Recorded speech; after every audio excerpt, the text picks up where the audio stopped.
On June 8, 1979, at approximately 4:15 p.m., Viktor Sokolov received a phone call at his office in Moscow that would destroy his family within 3 weeks. Viktor was 41 years old. He had worked as a senior engineer at the Ministry of Chemical Industry for 18 years, occupying a mid-level position in the production oversight department. His wife, Galina, was 38, a school teacher at secondary school number 147 in their district. They had 2 children, Anna, 14, preparing for her final year before university entrance examinations, and Pavel, 9, a third-year student who collected postage stamps and played chess with moderate enthusiasm. The phone on Viktor's desk rang while he was reviewing production reports from a facility in Sverdlovsk. He picked up the receiver expecting his supervisor or perhaps one of the regional plant managers with whom he corresponded regularly. "Sokolov," he said. Viktor Mikhailovich, good afternoon. This is Kozlov from Personnel." Viktor paused. Personnel Director Kozlov was someone he barely knew, a bureaucrat 3 floors above his own office, responsible for managing assignments and benefits across the entire ministry. They had spoken perhaps twice in 18 years, both times regarding routine paperwork.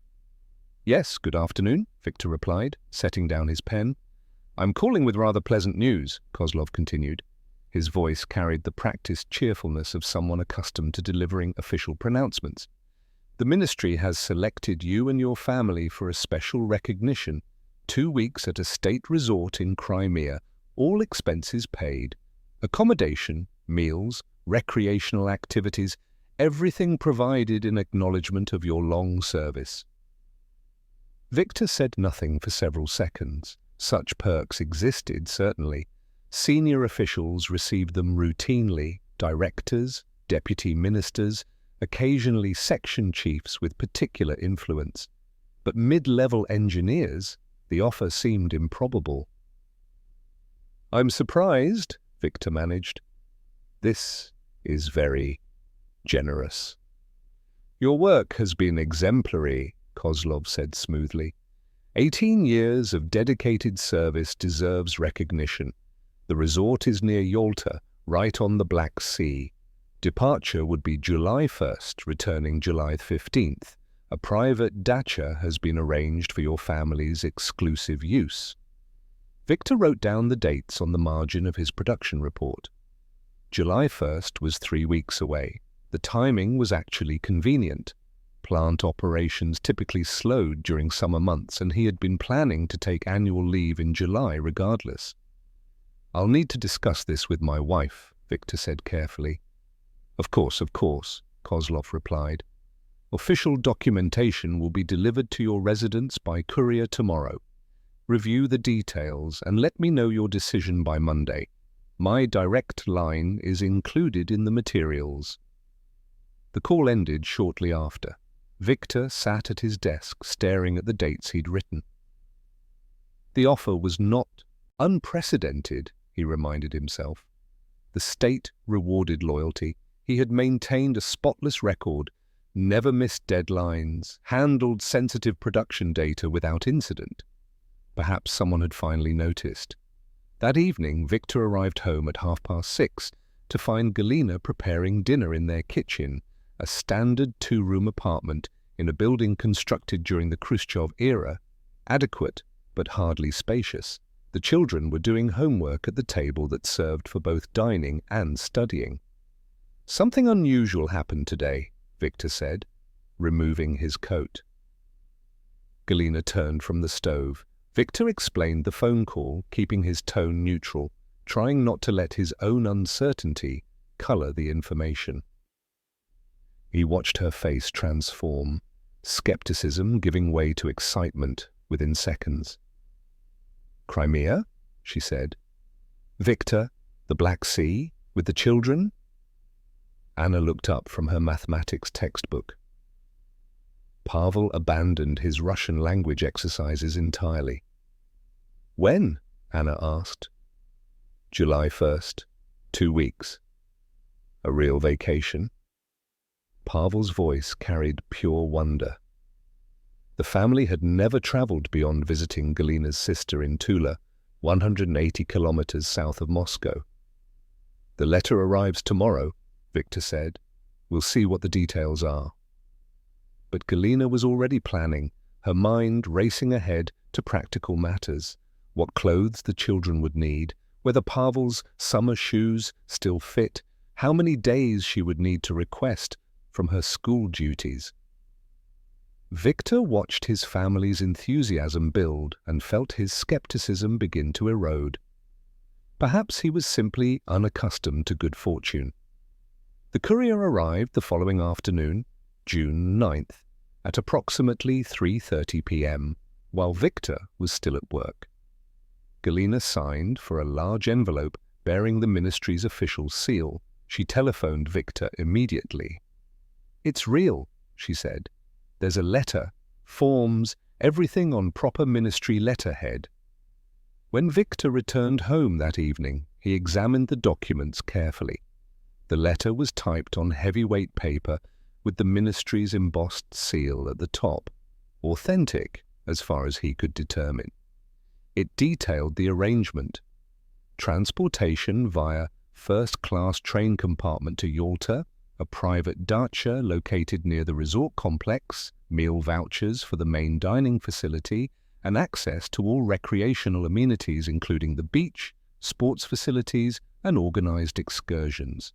The signatures appeared legitimate. Kozlov's signature matched the style Victor had seen on other ministry documents, and a second signature from someone in the Administrative Services Department bore an official stamp dated June 7th. Victor studied a separate page listing what to bring: standard items, clothing, personal effects, identification documents.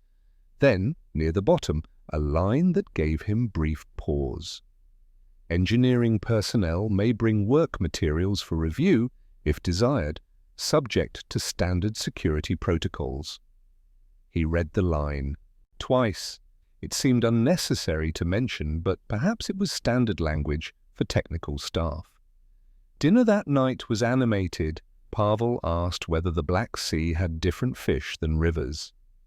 Anna wanted to know if there would be other families, specifically other teenagers. Galina had already begun mentally packing, listing what needed to be washed, what needed to be purchased. Victor remained quieter than usual. He noticed Galina watching him during dessert: canned peaches, a minor luxury she'd obtained that afternoon in celebration. "You're worried," she said after the children had gone to bed. "No," Victor replied, "just surprised." "We deserve something good," Galina said. 18 years, Victor. You've earned this." Perhaps she was right. Victor folded the letter and placed it back in its envelope. On June 10th, a Sunday, Victor called Kozlov's direct line at 2:30 p.m. The personnel director answered on the third ring. "We accept," Victor said. "Thank you for this opportunity." "Excellent," Kozlov replied. "You'll receive your travel documents by June 25th. Enjoy your vacation, Viktor Mikhailovich. You've certainly earned it." 3 weeks later, Victor would recall that conversation and recognize every word as precise truth. He had earned exactly what was coming. The 3 weeks between acceptance and departure passed in a blur of logistics. Galina spent her evenings navigating the bureaucracy required to withdraw Anna and Pavel from their assigned pioneer camp sessions, forms signed, explanations provided to camp administrators who seemed puzzled that any family would decline the opportunity. Victor arranged coverage at the ministry, briefing his deputy on ongoing projects and ensuring that production reports would continue flowing to supervisors during his absence. On June the 15th, a second packet arrived from personnel. Victor opened it at his kitchen table after dinner. Inside were detailed instructions about the journey, meal schedules at the resort, and recreational activities available to families. Buried in the third paragraph of the second page was a sentence that made him pause. Technical personnel are encouraged to bring relevant work materials for periodic review, in accordance with standard security protocols for off-site document handling. The phrasing struck Victor as oddly specific.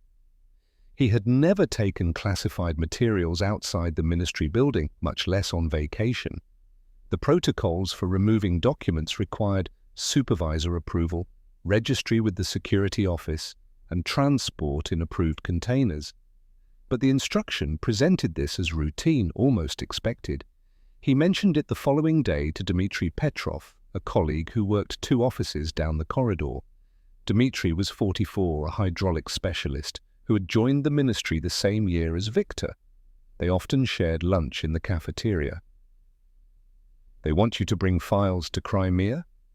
Dmitry's voice carried an edge Victor couldn't quite identify. "The letter says, technical personnel may bring materials for review," Victor replied. "Apparently, it's standard for recognized employees." Dmitry set down his tea glass. "I've never heard of that being standard." "Perhaps for resort stays it's different," Victor suggested. "Security wants to ensure proper handling even during leave." "Or they want the documents somewhere specific," Dmitry said quietly. Then, catching himself, he added, "I'm sure it's fine. Enjoy the vacation." The conversation ended, but Victor found himself returning to Dmitry's reaction. His friend had seemed almost alarmed, then carefully neutral. Victor dismissed it as perhaps envy. Dmitry had mentioned his own family would be spending July in their cramped apartment, his wife's mother visiting from Minsk. On June the 28th, 3 days before departure, Kozlov telephoned again. Victor was reviewing a technical specification when his phone rang at 11:20 a.m. "Just confirming final arrangements," Kozlov said. His voice carried the same practiced pleasantness as before. "Your train departs at 6:40 a.m. from Kursky Station, Platform 7. First-class compartment has been reserved." "Thank you," Victor replied. "One additional detail," Kozlov continued. "A colleague will be staying at the adjacent dacha during your visit. Arkady Volkov from the State Planning Committee. He'll be there for work purposes, but I thought it courteous to mention it. You'll have complete privacy, of course, but you may encounter him at the resort facilities." Victor wrote down the name. State Planning Committee personnel occasionally intersected with ministry operations.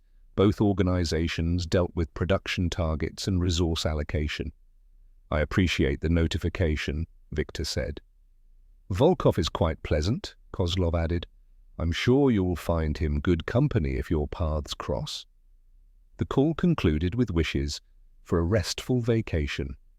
Victor returned to his specifications, but found concentration difficult. Something about the timing of that call, 3 days before departure, specifically to mention another guest, felt calculated rather than courteous. The final week became a rush of packing. Galina laid out clothing on their bed, sorting items by family member.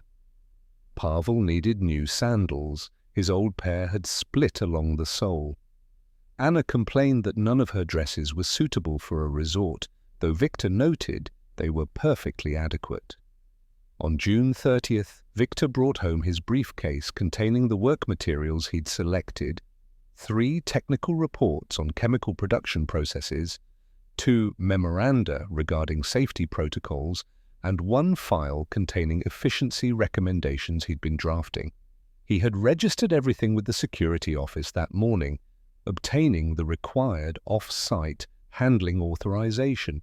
The classification levels ranged from for official use only to confidential. Nothing highly sensitive, but documents that still required proper custody. He packed the materials carefully, noting that the briefcase's lock had been replaced with a newer mechanism. The security officer had explained this was standard procedure for off-site transport, improved locks reducing risk of unauthorized access.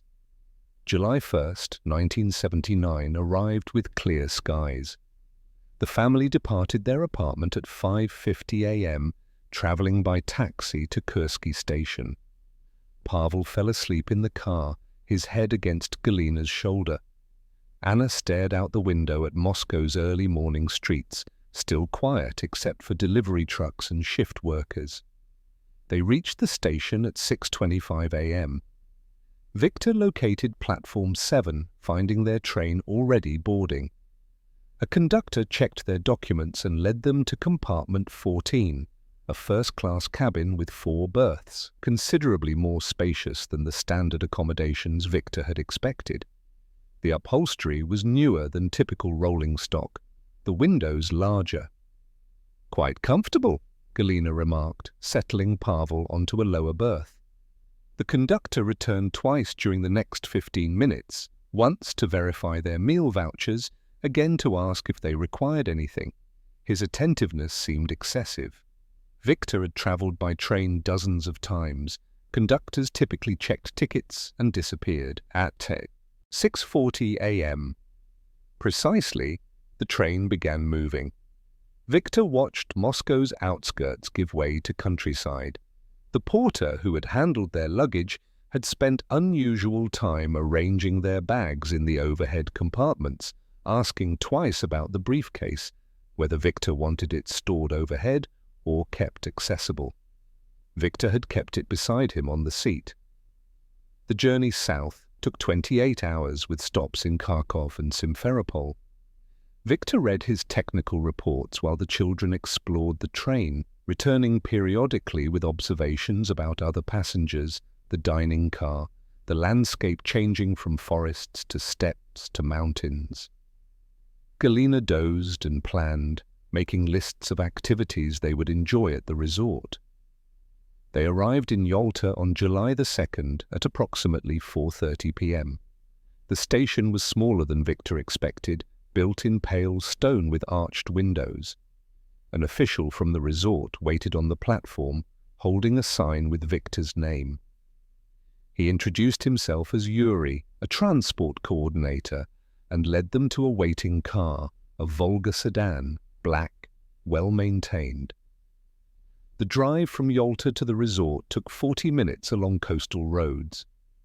Victor watched the Black Sea appear and disappear between hills. Yuri pointed out landmarks, a historical fortress, a vineyard, the main resort complex. They passed 3 kilometers before reaching their destination. Their dacha sat isolated on a hillside overlooking the water.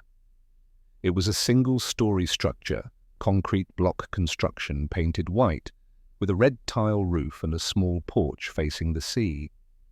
The nearest building, presumably Volkov's dacha, stood approximately 150 meters distant, partially obscured by cypress trees. A single unpaved road provided the only access, winding down the hill toward the main resort. Yuri helped unload their luggage, provided keys, and explained that meal vouchers could be used at the main dining facility or food could be delivered. He departed at 5:45 p.m., leaving the family alone. The interior was simple but adequate. 2 bedrooms, a sitting area with a sofa and table, a small kitchen, a bathroom with functioning plumbing. Windows faced the sea on 3 sides. Victor placed his briefcase in the bedroom he would share with Galina, noting the room had a lock on the door. At approximately 7:00 p.m., while the family was unpacking, someone knocked.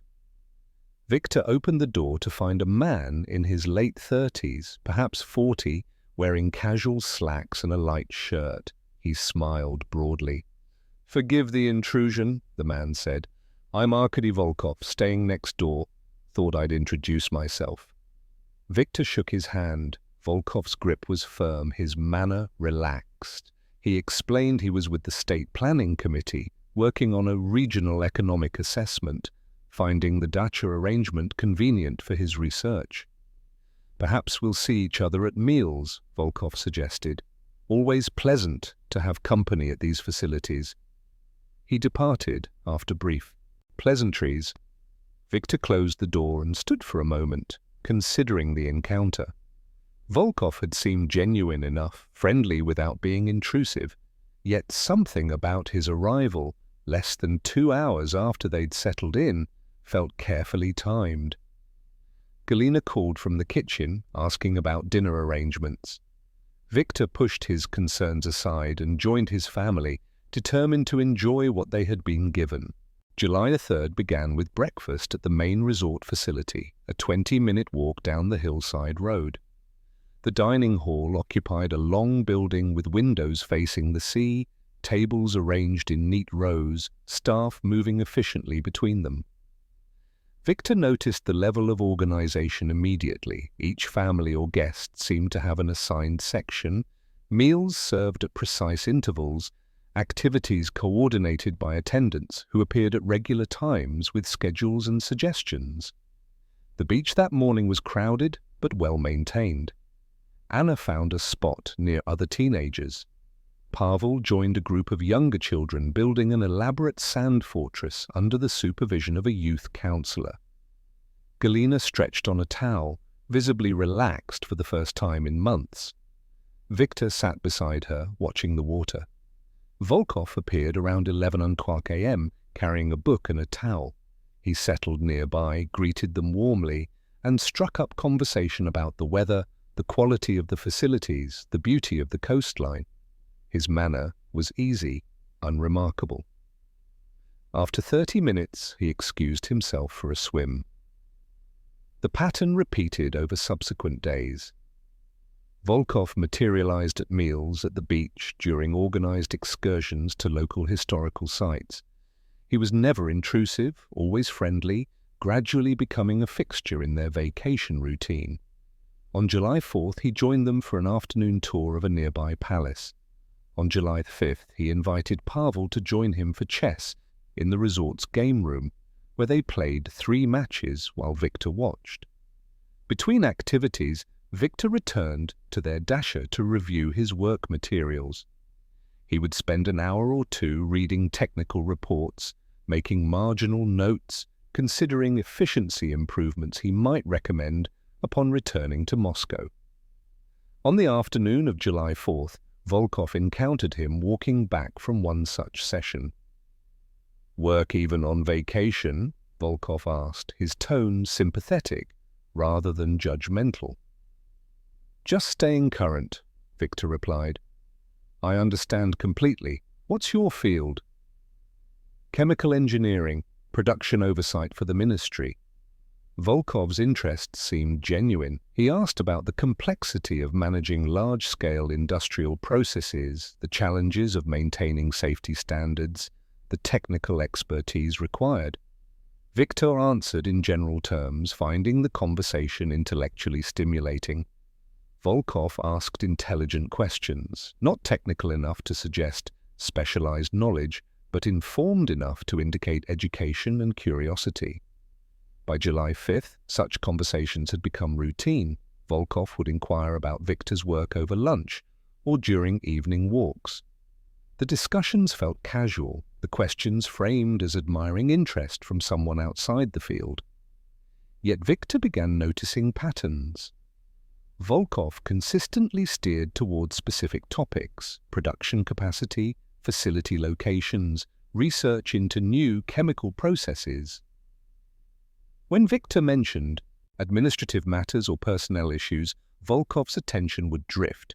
When Victor described technical challenges, Volkov would lean forward. That evening, July 5th, Galina mentioned something while they prepared for bed. "The staff here asks a lot of questions." Victor looked up from the book he'd been reading. "What kind of questions?" "About our plans, what time we'll be at meals, whether we're joining excursions, what activities the children prefer." Galina shrugged. "I suppose they're just being attentive, but this morning someone from the resort office asked specifically about your work schedule when you're in the dacha reviewing materials." "They're probably coordinating cleaning services," Victor suggested. "Perhaps," Galina said. She didn't sound convinced. The children had settled into their own routines. Anna had befriended a girl named Svetlana, whose mother worked in the resort's administrative office. They spent afternoons together, swimming and talking about music and boys.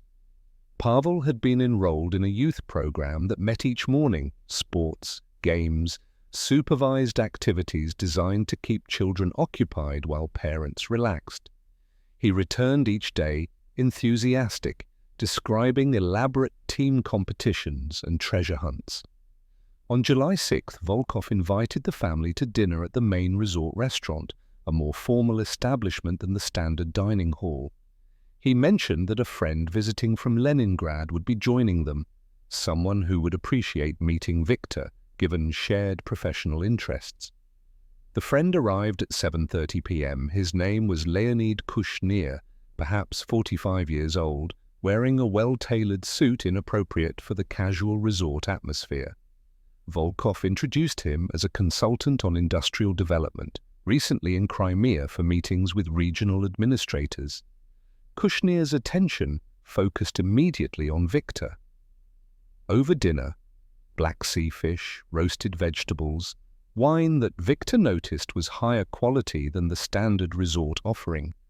Kushner asked about the ministry's operations. His questions were framed as admiring curiosity from someone tangentially involved in adjacent fields. "I've always been fascinated by chemical engineering," Kushner said. "The precision required, the scale of operations. Your facilities must be extraordinary." Victor described the general scope of ministry operations, careful to avoid specific details. Kushner pressed gently for more: production volumes, types of chemical processes, research into advanced techniques. Victor provided information he judged innocuous, the kind of general knowledge available in technical journals or public ministry reports. Anna and Pavel had been allowed to leave early, bored by adult conversation. Galina remained, contributing occasionally but mostly listening. At one point, Victor mentioned challenges his department faced with a particular chemical stabilization process, a project involving classified research, though he caught himself before specifying details. Kushner leaned forward. "That sounds technically complex." "It requires specialized knowledge," Victor agreed carefully. For just a moment, perhaps 2 seconds, Victor saw Kushner glance at Volkov. Not a dramatic exchange, simply a brief look, the kind of non-verbal communication between people who know each other well. Volkov's response was equally subtle, a slight nod, barely perceptible. Victor felt something shift in his perception. The conversation continued another 30 minutes, pleasant and unremarkable, but he found himself analyzing every question, every casual inquiry, looking for patterns he'd previously missed. They returned to the dacha at 10:15 p.m. Galina put Pavel to bed while Anna read in the sitting room. Victor went to the bedroom he shared with Galina, intending to secure his briefcase before sleeping. The briefcase sat where he'd left it that morning, on the floor beside the wardrobe. The room's door had been locked when they departed for dinner. Victor had checked it personally. Yet something felt wrong. He picked up the briefcase, examining it carefully. The lock appeared undisturbed. The position seemed correct. Approximately 18 inches from the wardrobe's left edge, approximately, not exactly. Victor opened the case.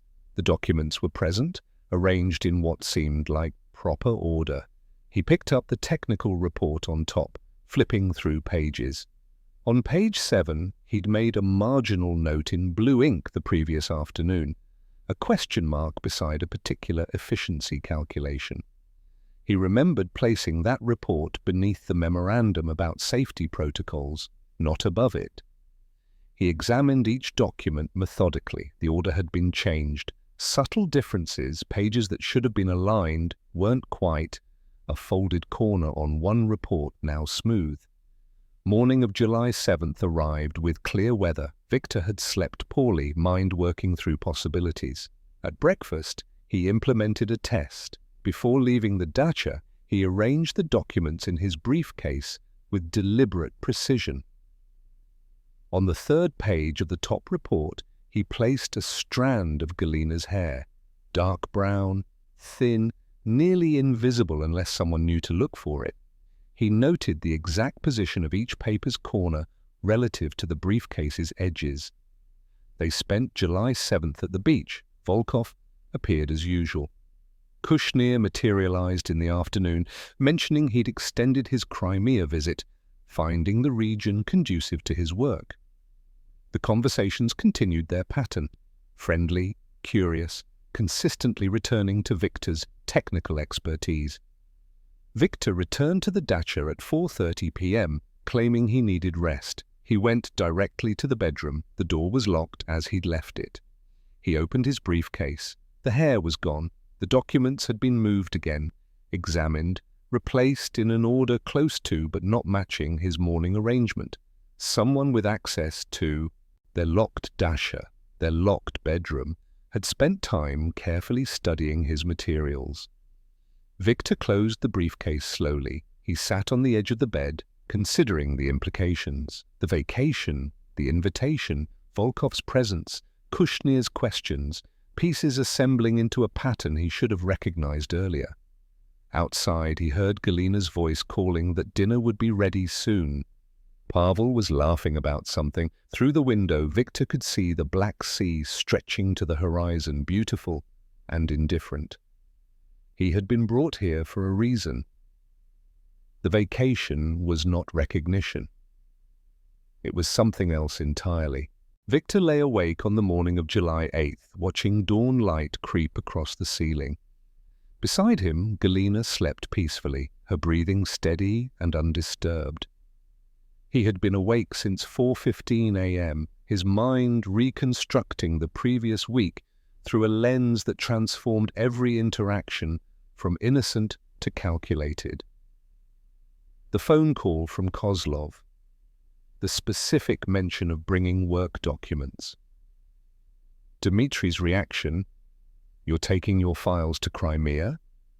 suddenly felt less like surprise and more like warning. Volkov's perfectly timed arrival within hours of their settling in. The way conversations had consistently circled back to Victor's work, questions appearing casual but following methodical progression from general to specific.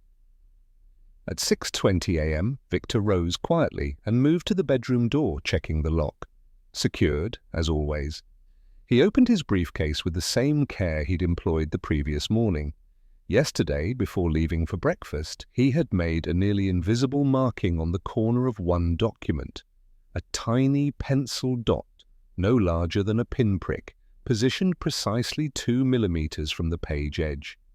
The kind of detail someone searching through papers quickly might miss. The dot had been smudged.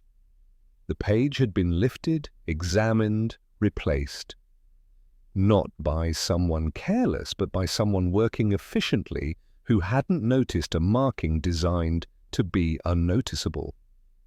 Victor closed the briefcase and sat on the edge of the bed, assembling the pattern. This was not a vacation. It was an intelligence operation. But whose operation? That question carried implications that branched in multiple dangerous directions. His actual work, never explicitly mentioned to Volkov or Kushner, involved chemical weapons research, specifically stabilization processes for volatile compounds used in artillery shells. The Ministry of Chemical Industry maintained civilian and military divisions. Victor's position straddled both, giving him access to classified production data and research protocols. His documents contained nothing overtly sensitive, but someone with expertise could extract significant information from technical specifications and efficiency reports. Volkov's questions replayed in his memory. Inquiries about production capacity became attempts to gauge manufacturing volumes. Casual interest in facility locations translated to mapping military production sites. Questions about new chemical processes were probes for information about weapons development.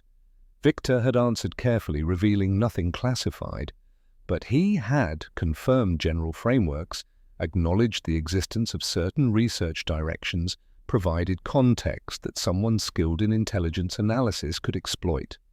The recognition expanded. Someone had identified him as a target, someone with access, but not senior enough to merit intensive surveillance, someone who might be flattered by attention, relaxed by vacation atmosphere, careless with information, presented as merely technical, someone whose family could be used as leverage or distraction. Someone at the ministry had facilitated this. The invitation, the authorization to remove documents, perhaps even the selection of which documents Victor had been steered toward bringing. Dmitri's odd reaction suggested he knew something or suspected something or had been questioned about Victor's vulnerabilities. Galina stirred. Victor stood and dressed quietly, leaving her sleeping. He needed to think without the performance of normalcy that daytime required. They had breakfast at the main facility at 8:30 a.m. Volkov appeared as usual, settling at their table with his tray and his easy smile. Victor watched him with new attention, the way Volkov's eyes tracked Victor's responses, how he subtly redirected conversation when it drifted toward topics of no intelligence value, the practiced casualness that Victor now recognized as professional technique. "Beautiful morning," Volkov remarked. "I thought I might walk to that overlook we passed yesterday. Care to join me, Victor?" An hour alone, away from family, opportunity for deeper conversation. Victor recognized the invitation's purpose. "Perhaps later," Victor replied. "I promised Pavel we'd swim this morning." He saw something flicker across Volkov's face. Not disappointment exactly, but recalculation. The expression lasted less than a second. Victor's internal debate had been running since dawn. 4 options presented themselves, each carrying distinct risks. He could confront Volkov directly, dramatic but likely futile and potentially dangerous. If this was a foreign intelligence operation, he could attempt to flee, pack the family immediately, claim emergency, try to reach Moscow. But the isolated location, the single access road, the likelihood of being stopped made that option nearly impossible. He could play along, continue providing innocuous information, wait for the recruitment pitch he now expected, then report everything to authorities upon return. Or he could report immediately, but to whom? The nearest KGB office was in Yalta, 30 kilometers away. And what if this was a KGB operation itself, a loyalty test, elaborate and cruel, designed to identify potential security risks? That last possibility chilled him most. Soviet intelligence agencies occasionally ran operations to test their own personnel, creating scenarios to see who would maintain protocol, who might be vulnerable to foreign recruitment, who would report irregularities. If this was such a test, then attempting to report it might be exactly what was expected, but failing to report it would constitute evidence of disloyalty. Either scenario led to destruction. The morning passed in careful performance. Victor swam with Pavel, helped Anna select lunch at the dining hall, discussed with Galina whether they should join the afternoon excursion to a botanical garden. All the while, he watched for surveillance, beyond Volkov's obvious presence. At 2:00 p.m., Victor told Galina he needed a walk to clear his head. Too much sun that morning, mild headache. She accepted the explanation without question. He set off alone down the main road toward the resort complex. The man appeared after approximately 400 meters. Middle-aged, wearing casual resort clothing, carrying a newspaper folded under one arm. He maintained a consistent distance behind Victor, not following closely, but never letting the gap widen beyond 50 meters. When Victor paused to examine wildflowers beside the road, the man also paused, lighting a cigarette. When Victor resumed walking, the man resumed precisely 10 seconds later. Professional surveillance, competent but not invisible, perhaps deliberately so. Victor continued another kilometer before turning back. The man followed the entire route, maintaining his distance like an orbiting satellite. Victor returned to the dacha at 3:15 p.m. His decision crystallizing. The surveillance confirmed he was inside an operation, but its visibility suggested a message. We are watching, we know where you are, departure is not an option you should consider, which implied this was not a loyalty test. Soviet security services testing their own personnel preferred subtlety, ambiguity, creating situations where the subject's true response would emerge naturally. This operation was too overt, too structured. Foreign intelligence then, most likely GRU working through Volkov and Kushner, though CIA or even KGB's foreign directorate remained possibilities. But even with that analysis, certainty eluded him, and without certainty, every choice became a potential trap. Galina was packing a beach bag when he entered. Feeling better? Yes, Victor lied. Much better. That evening, Volkov invited them to dinner again. Victor accepted, maintaining the facade of ignorant cooperation. At the meal, Kushner appeared once more, his questions continuing their careful progression. Victor provided answers calibrated to seem helpful while revealing nothing beyond what technical journals might publish. After dinner, walking back to their dacha in twilight, Victor held Galina's hand and watched their children run ahead on the path. Anna was laughing at something Pavel had said. The sea breeze carried salt and the scent of cypress. He had approximately 1 week remaining in this carefully constructed trap. 1 week to determine whether he was facing foreign recruitment or domestic testing. 1 week to protect his family while navigating a situation designed by professionals who had anticipated his every likely response. Victor squeezed Galina's hand. She squeezed back, unaware that everything beautiful around them was machinery designed for their destruction. The first step was maintaining normalcy while gathering information. He would continue the performance, but now with purpose, analyzing every question, documenting every irregularity, searching for the error that would reveal whose operation this truly was. Because whoever they were, they had made one mistake already. They had given him time to recognize the trap before it closed completely. On the morning of July 9th, Victor began his counter-operation. The strategy was simple in concept, dangerous in execution, appear cooperative while providing information subtly corrupted with inaccuracies. Technical details altered by small margins, production temperatures elevated by 15 degrees, catalyst ratios shifted by 0.03%, facility locations transposed by districts. Errors minor enough to seem like honest mistakes or imperfect memory, significant enough to render the intelligence worthless or, if acted upon, actively misleading. Over breakfast, Volkov asked about storage procedures for volatile compounds. Victor described protocols that were 70% accurate, 30% fiction. He maintained eye contact, spoke with the confidence of expertise, allowed no hesitation that might signal deception. Fascinating, Volkov remarked. The precision required must be extraordinary. Lives depend on it, Victor replied truthfully. He was documenting everything mentally now. Dates, times, the exact phrasing of each question. July 9th, 8:45 a.m., Volkov inquired about transportation methods for sensitive materials. July 9th, 2:20 p.m., Kushner appeared at the beach, asked about security clearance procedures for research personnel. July 9th, 7:30 p.m., dinner conversations circled toward production timelines, annual output volumes, expansion plans for northern facilities.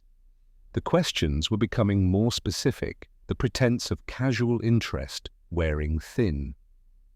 Victor recognized interrogation techniques he'd read about in security briefings, the gradual progression from general to particular, the repetition of questions in different forms to check consistency, the strategic silences designed to prompt subjects into filling empty space with additional information. By July 10th, both Volkov and Kushnir were operating with barely disguised purpose. At lunch, Kushnir asked directly about a facility near Sverdlovsk, using the city's name, not bothering with euphemism. Victor confirmed the facility's existence, something easily verified through open sources, but described its function as civilian chemical production rather than its actual military research role. He provided building counts that were accurate, layout descriptions that were inverted, security protocols that mixed truth with invention. "You have an impressive command of operational details," Kushnir observed. 18 years builds institutional knowledge, Victor said. That afternoon, Galina found him sitting alone on their dacha's porch, staring at the sea. She settled beside him, quietly. "Something is wrong," she said. Not a question. Victor considered his response carefully, telling Galina would make her a witness, potentially complicit, certainly endangered if this situation concluded badly. Ignorance offered her protection, the ability to claim truthfully that she knew nothing, suspected nothing, bore no responsibility. "Just tired," he replied. "The sun is stronger than I'm accustomed to." "Victor," her voice carried gentle insistence, "I've been married to you for 16 years. Don't insult me." He looked at her. Brown eyes that had watched him across kitchen tables and hospital rooms, and the 1,000 mundane moments that constituted a shared life. She deserved truth. But truth was a weapon that could be used against her. "I can't discuss it," he said finally. "Please trust me."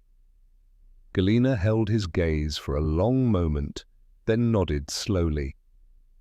"Should we leave?"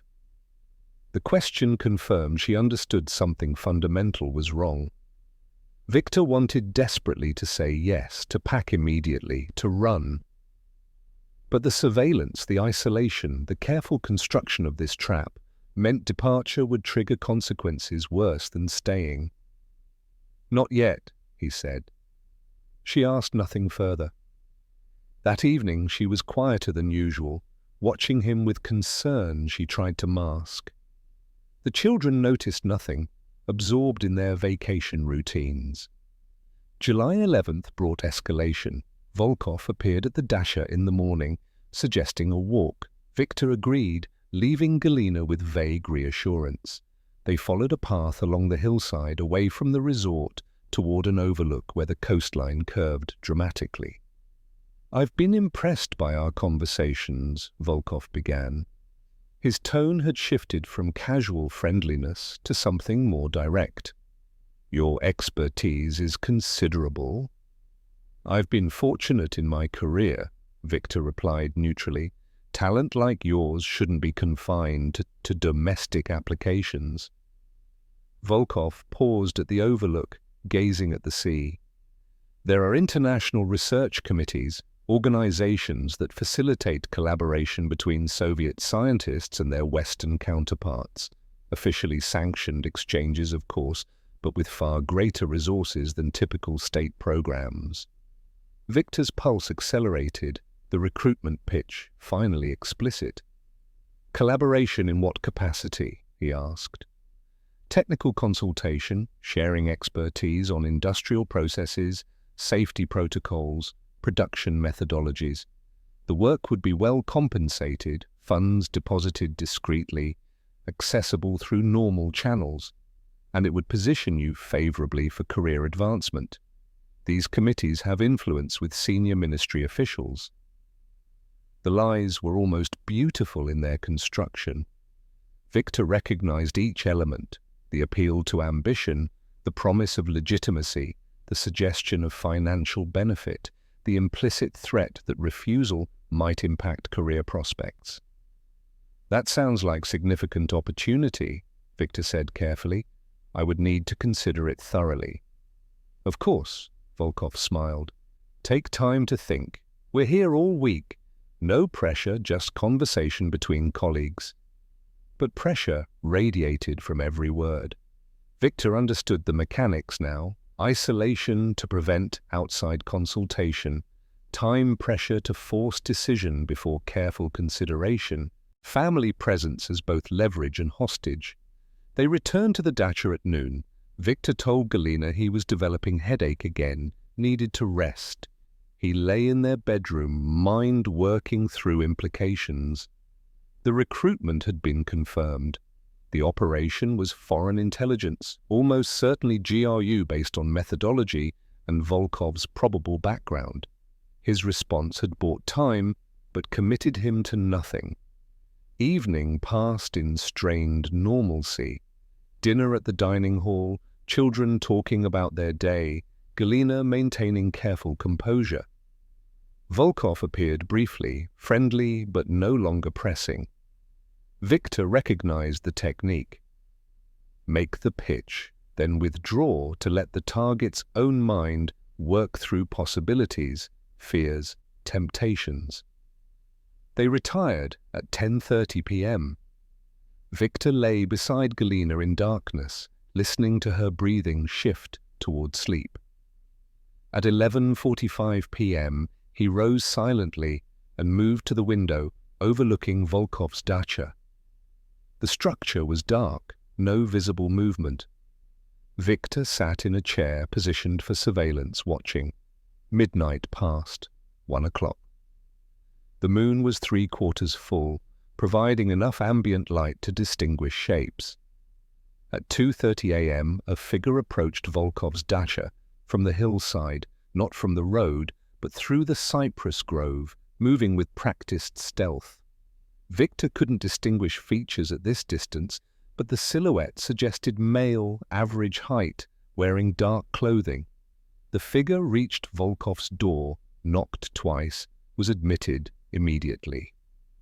Victor noted every detail: the approach vector, the time, the knock pattern, the speed with which the door opened, suggesting Volkov had been waiting. The meeting lasted exactly 17 minutes. At 2:47 a.m., the figure emerged and departed the same way he'd arrived, moving through shadows with professional efficiency.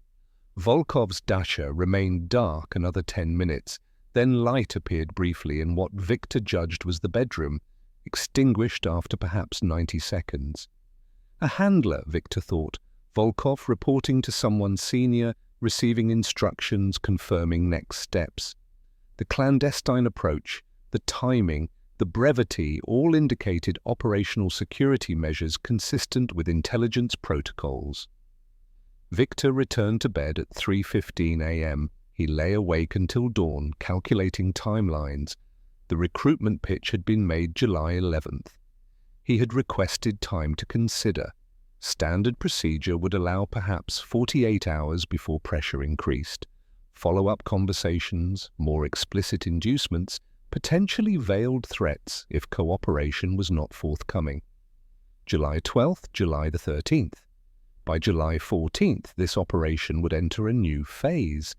Volkov and his handlers would require commitment or would need to mitigate the security risk Victor now represented. Someone who had been identified as potential asset, recruited, then declined, represented a profound problem, someone who could report the entire operation to Soviet authorities, compromising methods, and personnel. Dawn arrived grey and overcast. Victor rose quietly and stood at the window, watching clouds gather over the Black Sea. A storm was approaching from the south. Weather reports had mentioned it yesterday. Expected to arrive by evening, bringing rain and wind. Appropriate, Victor thought. The metaphorical storm had already arrived. The literal one would simply provide atmosphere for whatever came next. Behind him, Galina stirred.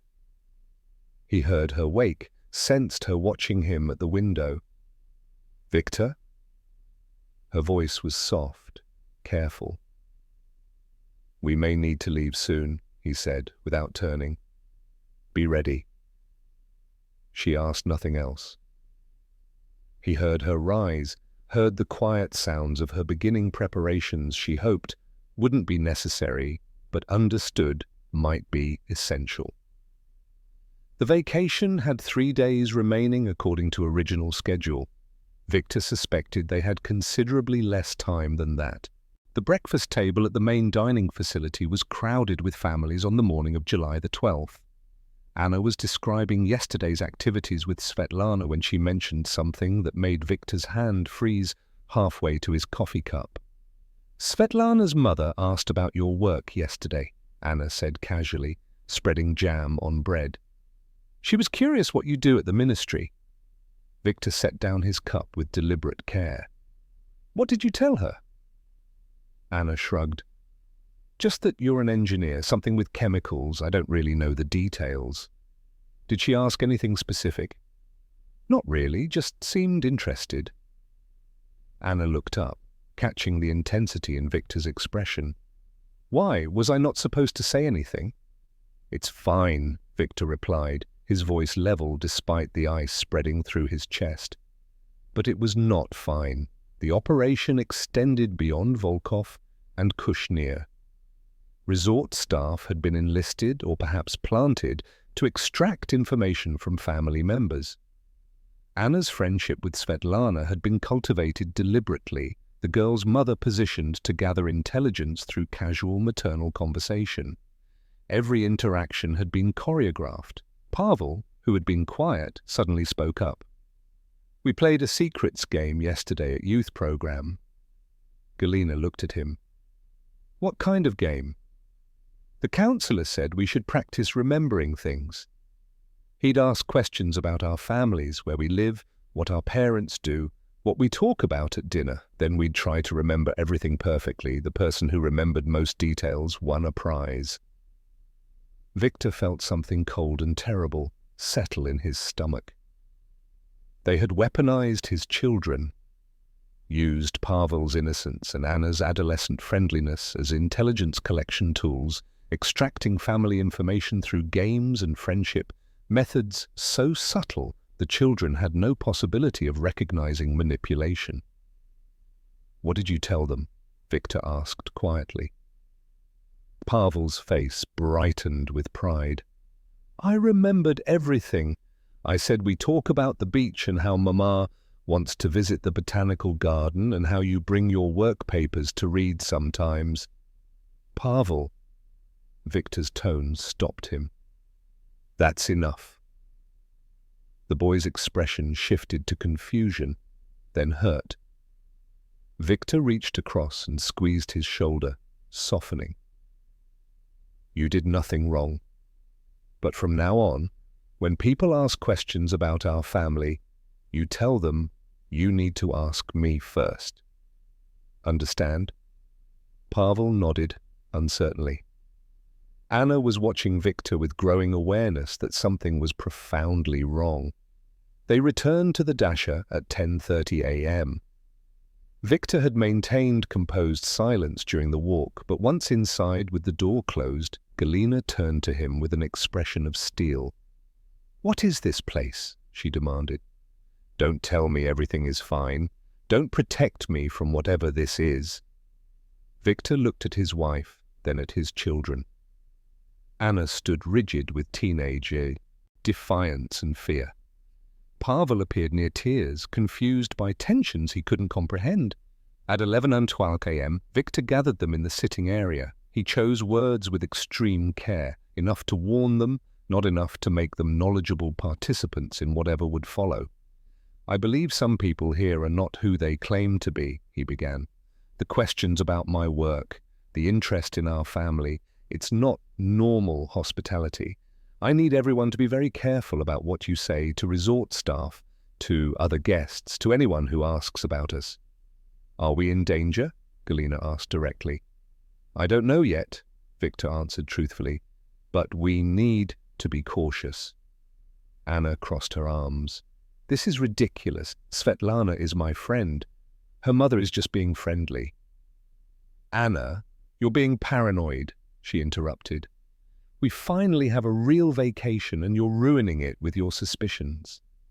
The teenage rebellion was so normal, so predictable, that Victor felt a spike of something like despair. Anna couldn't understand because her world, still contained the assumption of safety, the belief that authority figures were trustworthy, that friendships formed at vacation resorts were genuine. "You will not speak to Svetlana or her mother about our family," Victor said firmly. "That is not negotiable. You can't control who I talk to. In this case, I can, and I will." Victor's voice carried a hardness he rarely used with his children. "This is for your protection. You will obey, or we leave immediately." Anna stared at him, then stood and went to the bedroom she shared with Pavel, closing the door harder than necessary. Victor looked at Galina. She nodded slowly, accepting his judgment even without full explanation. Pavel climbed into his mother's lap, seeking comfort from adult tensions he couldn't pass. The afternoon required performance again, forced normalcy at the beach while Victor's mind worked through escape logistics. The storm that had threatened that morning had veered east, leaving clear skies and crowds of vacationing families. Victor watched people swim and laugh and build sand structures, all of them existing in a reality where beach resorts were safe spaces rather than elaborately constructed traps.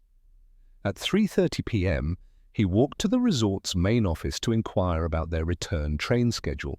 The clerk, a woman in her 50s with grey hair and efficient mannerisms, pulled their file. "The Sokolov family," she confirmed. "Your departure has been adjusted to July 20th. The upgraded arrangements were confirmed yesterday." Victor's mouth went dry. "We did not request any changes. Our original tickets were for July 15th. "The modification came from Moscow," the clerk said, showing him paperwork. "Ministry authorization, signed by—" She checked the document. "Personnel Director Kozlov, extended vacation period as additional recognition for your service." Victor stared at the forged authorization. They had altered his departure without consultation, trapping him here an additional 5 days. The manipulation was becoming overt, the pretense of voluntary cooperation dissolving. "I need to return on the 15th as originally scheduled," Victor said. "Family obligations require it." The clerk's expression shifted to professional regret. "I'm afraid all transportation to Moscow is fully booked until the 20th. The summer season, you understand. I can put you on a waiting list."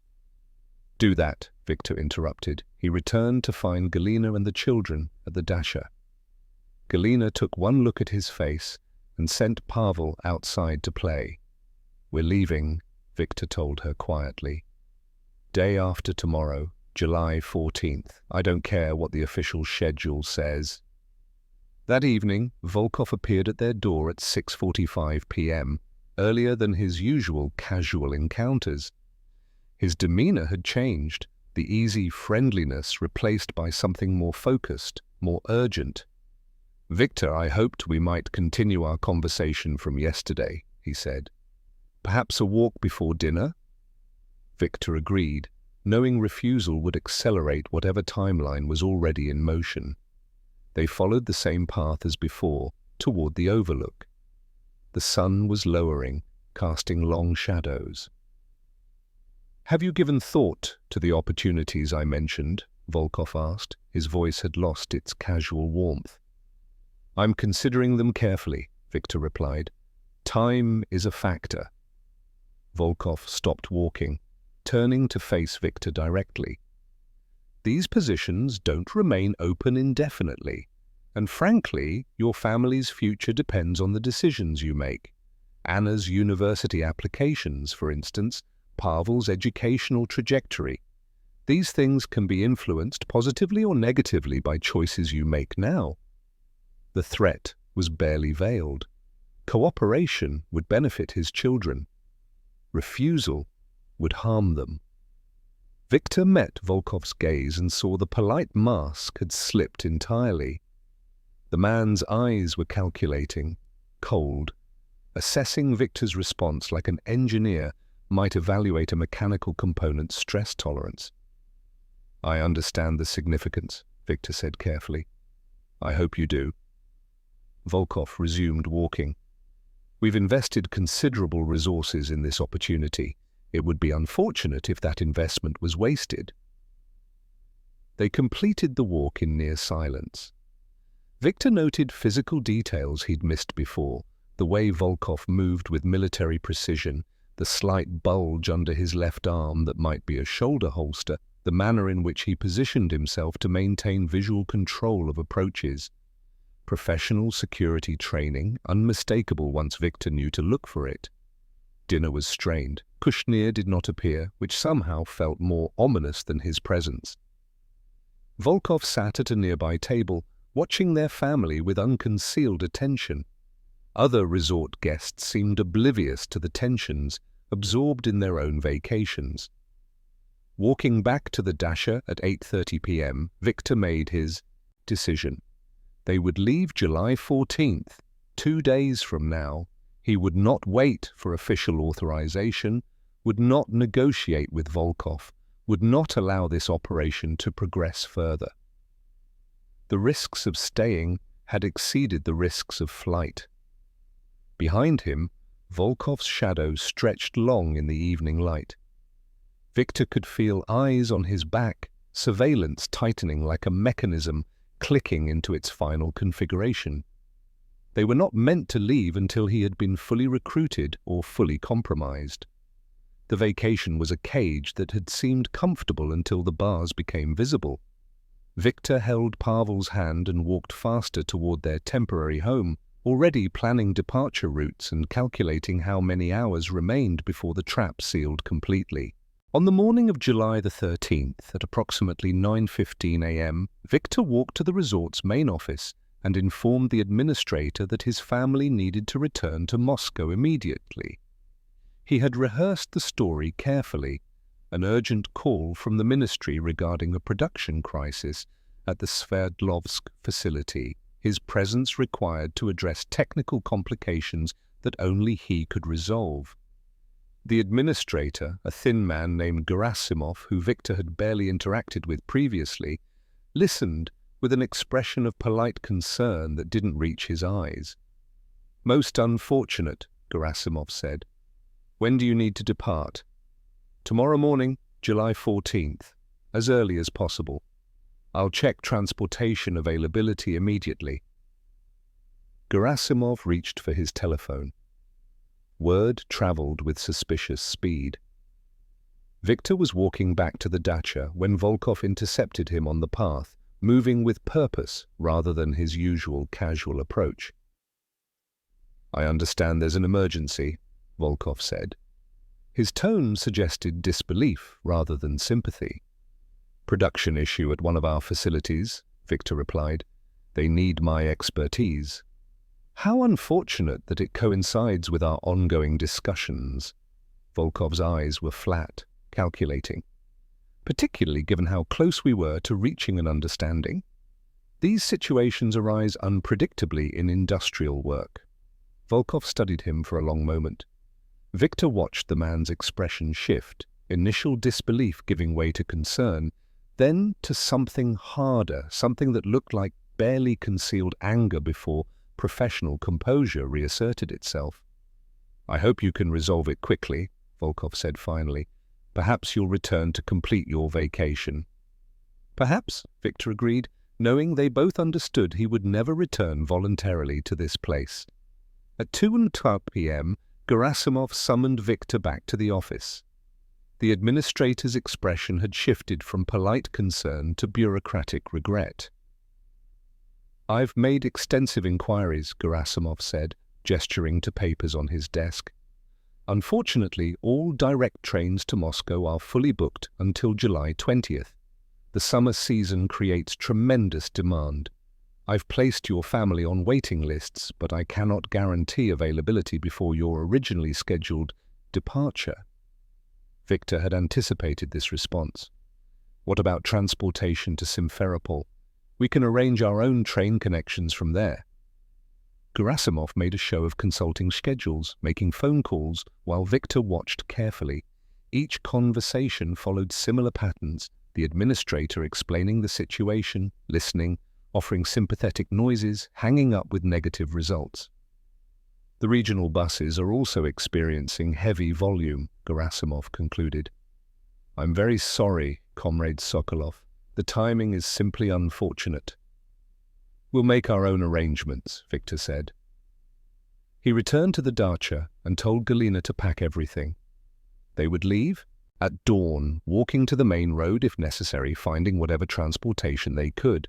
Anna protested briefly before recognizing the futility. Pavel, sensing the seriousness, helped his mother fold clothes in unusual silence.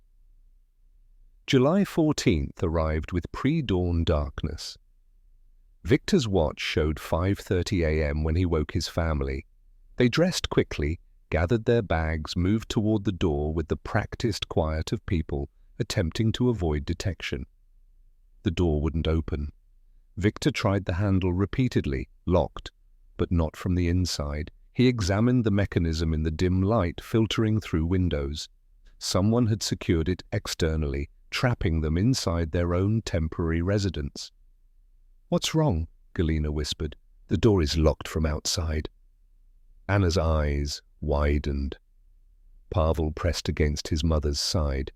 Victor moved to the sitting room window, a single-pane design that opened outward on hinges.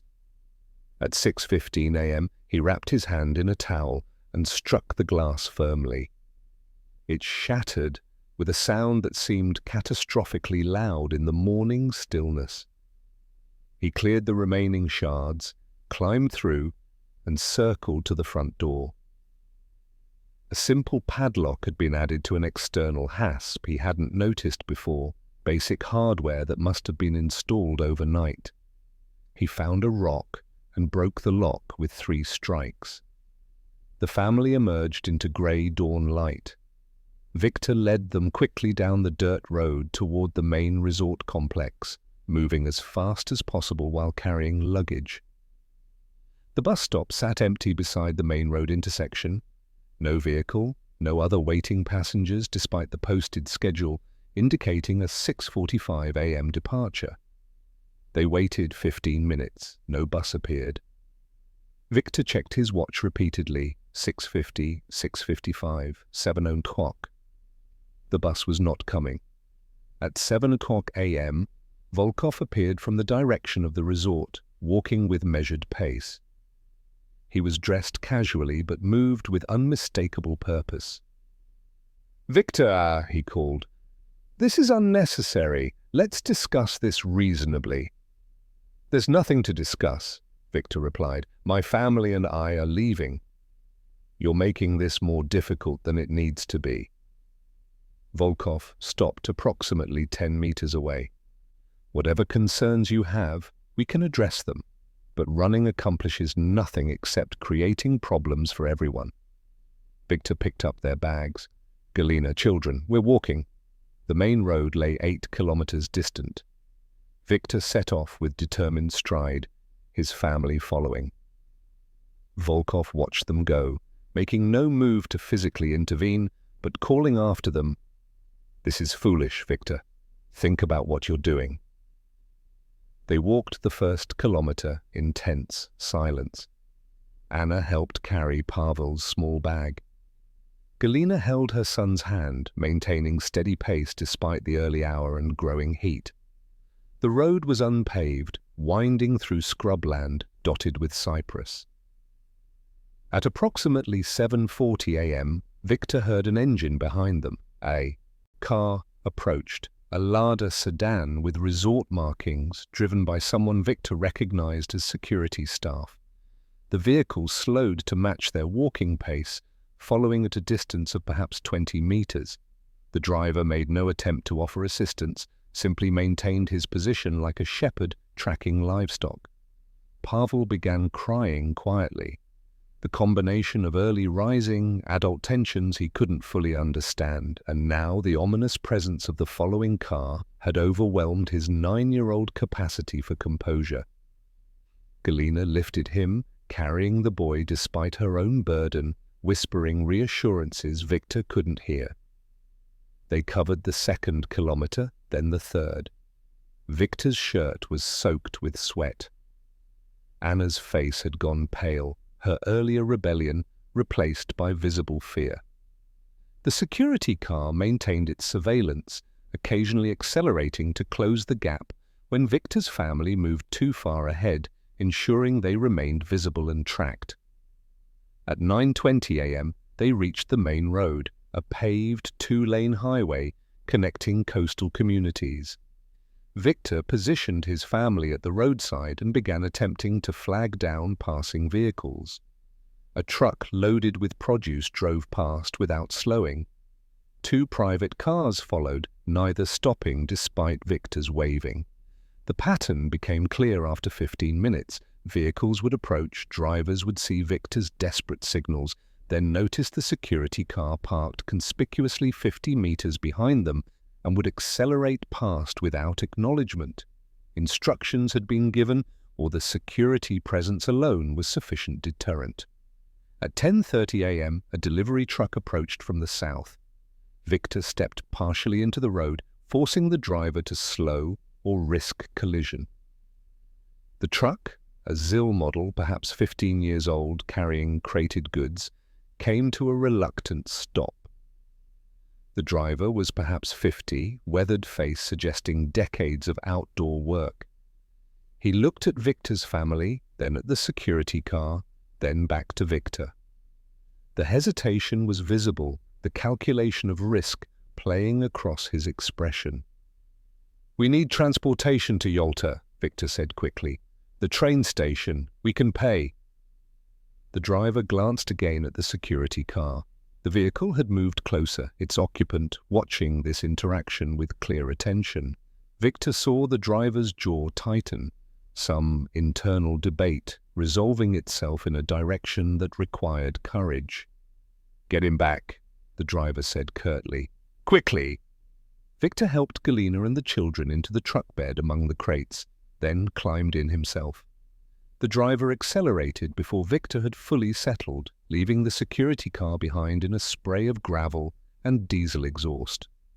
The ride to Yalta took 45 minutes, the truck rattling along coastal roads at speeds that suggested the driver was determined to complete this good deed before reconsideration became possible. He said nothing during the journey, deposited them at the train station at 11:30 a.m. and drove away immediately when Victor tried to offer payment. The station was crowded with travelers, families, workers, tourists moving through the ordinary logistics of summer transit. Victor felt the tension in his shoulders ease slightly. Public spaces offered protection that isolated dachas did not. Witnesses, crowds, the difficulty of exercising overt control when surrounded by uninvolved citizens. He approached the ticket window and requested 4 tickets on the next available train to Moscow. The clerk, a young woman with efficient manner, checked schedules and confirmed availability on the 4:20 p.m. departure, arriving Moscow the following evening. Victor paid with ministry travel vouchers and cash. The tickets were issued, tangible proof of escape. He led his family to the waiting area, selecting seats with clear sight lines to all entrances. Galina sat with Pavel in her lap, the boy, finally sleeping from exhaustion.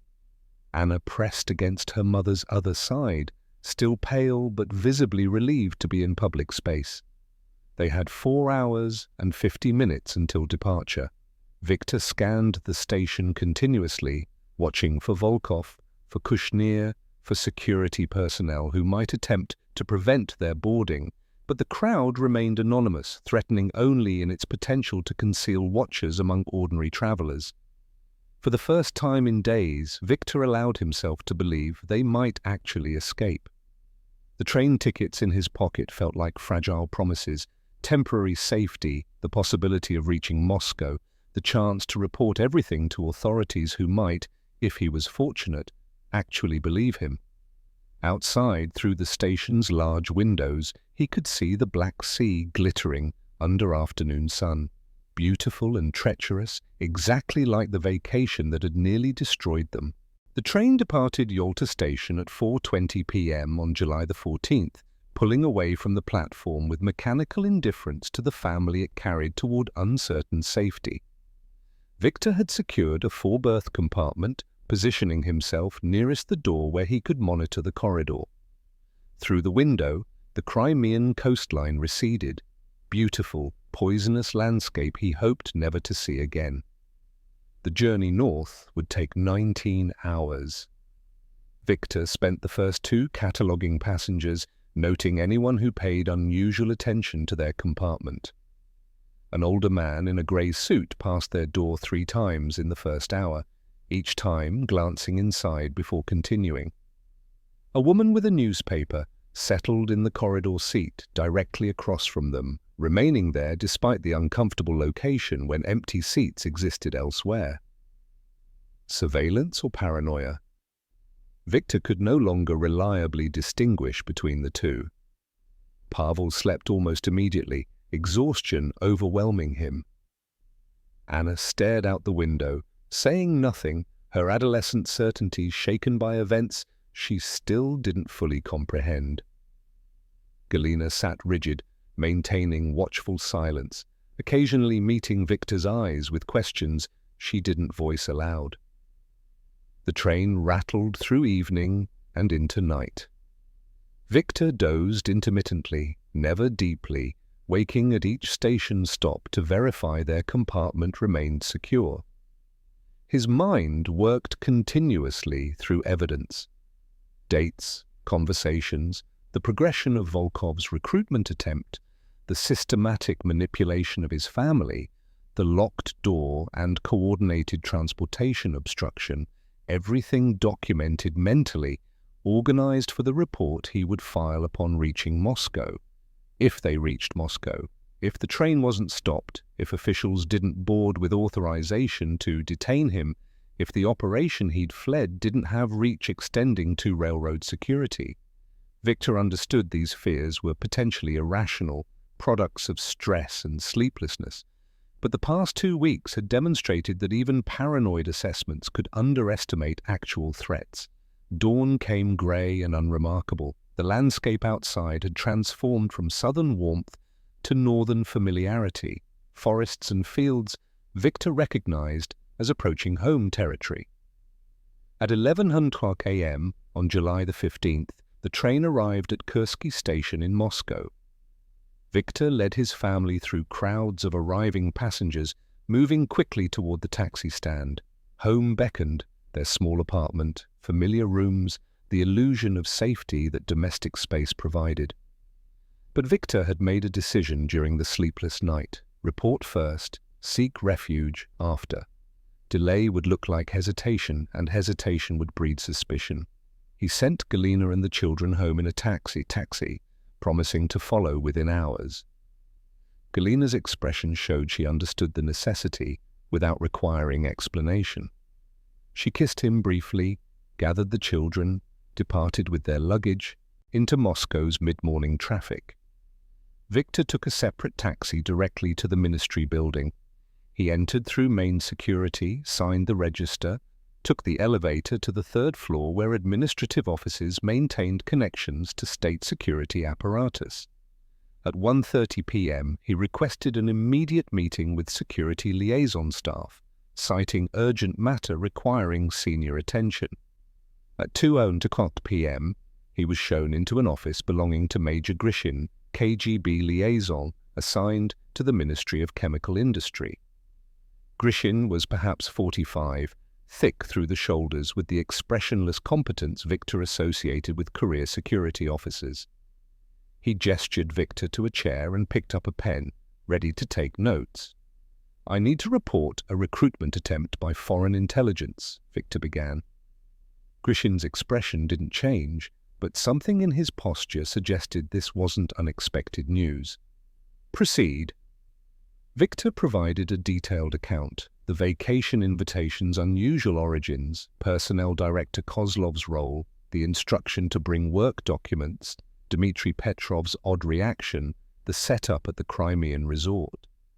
He described Volkov and Kushnir with as much physical detail as memory permitted, approximate ages, heights, distinguishing features, speech patterns. He recounted conversations methodically, including specific questions asked about production facilities, chemical processes, research programs, security protocols.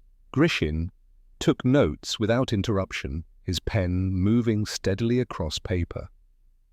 Only once did he pause when Victor described the locked dacha door and the coordinated transportation obstruction. "They prevented your departure physically," Grishin confirmed. "Yes. We had to break out and walk to the main road," Grishin resumed writing. Victor continued through to their escape, the truck driver's assistance, their arrival in Moscow that morning. The recitation took 40 minutes. When Victor finished, Grishin set down his pen and studied him with flat, professional assessment. "You were not the only one tested this way," Grishin said finally. Victor felt something cold settle in his chest. "There were others?" "At least 3 other ministry engineers received similar vacation arrangements over the past 18 months. Same resort area, same general methodology, isolation, careful questioning, eventual recruitment approach." Grishin consulted a file Victor hadn't noticed him retrieve. 2 reported the attempts, similar to your account. 1 did not return from his vacation. "What happened to him?" "Transferred to a different facility. His whereabouts are now restricted information." Grishin's tone suggested this was not a voluntary transfer or a protective measure. Victor understood the implication. The engineer who hadn't reported the recruitment attempt, or who had accepted it, was now either under intensive investigation or had been disappeared into the Gulag system. There were no other possibilities in this calculus. "Was this arranged by our own security?" Victor asked carefully. "A loyalty test?" Grishin's expression remained neutral. "Investigation will determine the operation's origins and the extent of any internal facilitation." The non-answer was itself revealing.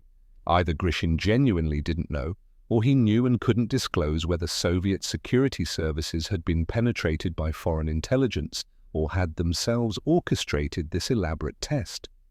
"I need you to remain available for additional questioning," Grishin continued. "Don't leave Moscow.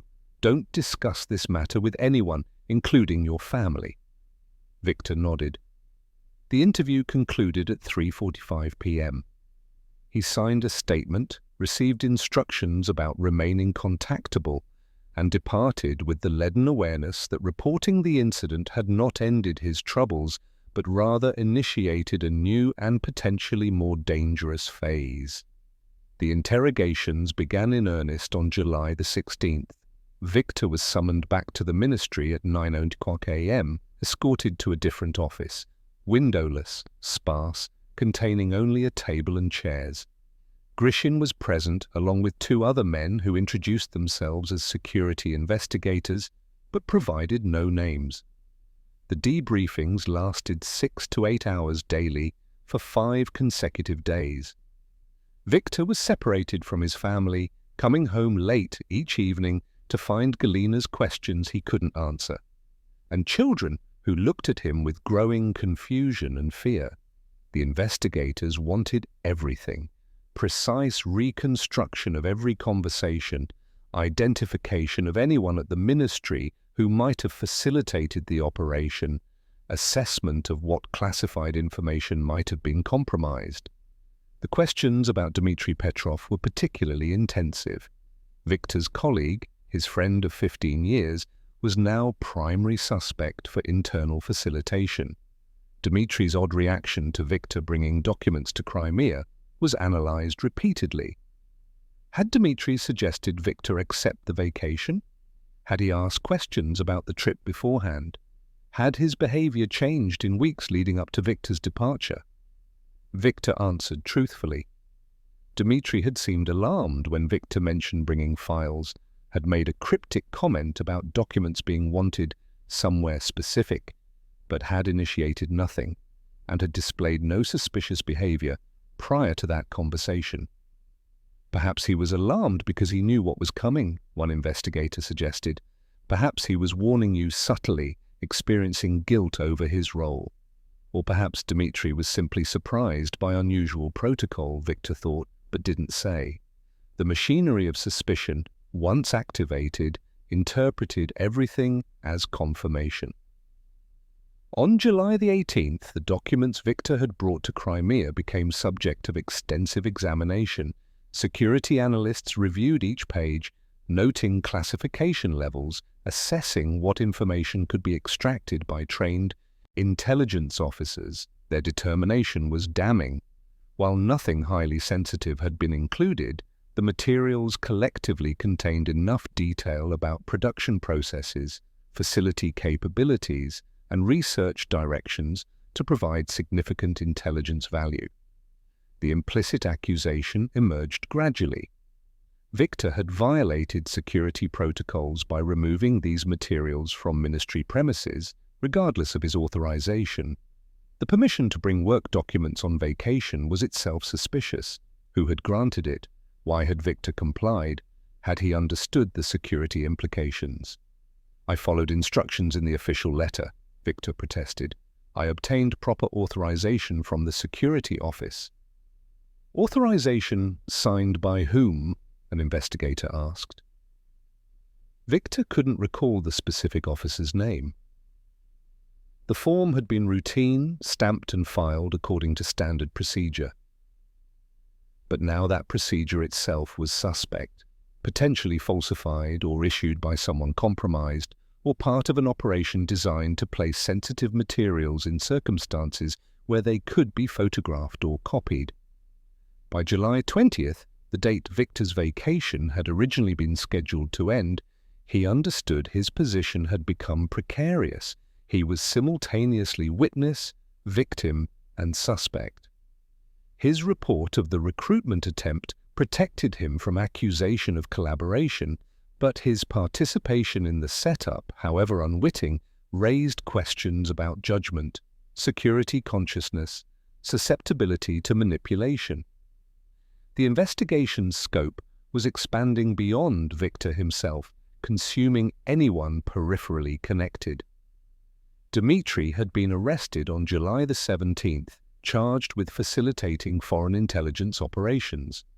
Personnel Director Kozlov was under intensive interrogation regarding the vacation authorization. 3 other engineers who had accepted similar resort stays were being questioned about their experiences and their potential compromise. Victor had reported what happened. He had done what Soviet citizens were supposed to do when approached by foreign intelligence. Yet somehow, the reporting had not brought vindication, but rather entanglement, in a web of suspicion that seemed to tighten with each interrogation session, each new question, each implication that perhaps his story was cover for actual collaboration, perhaps his escape was staged, perhaps everything he claimed was elaborate misdirection designed by sophisticated foreign handlers.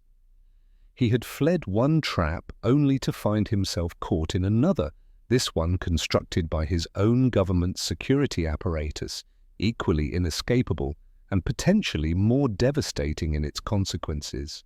On July the 21st, Victor received official notification. He was suspended from all ministry duties pending completion of the security investigation. The document characterized this as administrative leave, language designed to sound neutral but understood by everyone as professional exile. His security clearance was revoked immediately, his office access terminated, his name removed from distribution lists for technical reports and production briefings. He had worked at the ministry for 18 years. Within 24 hours, that entire professional existence was erased.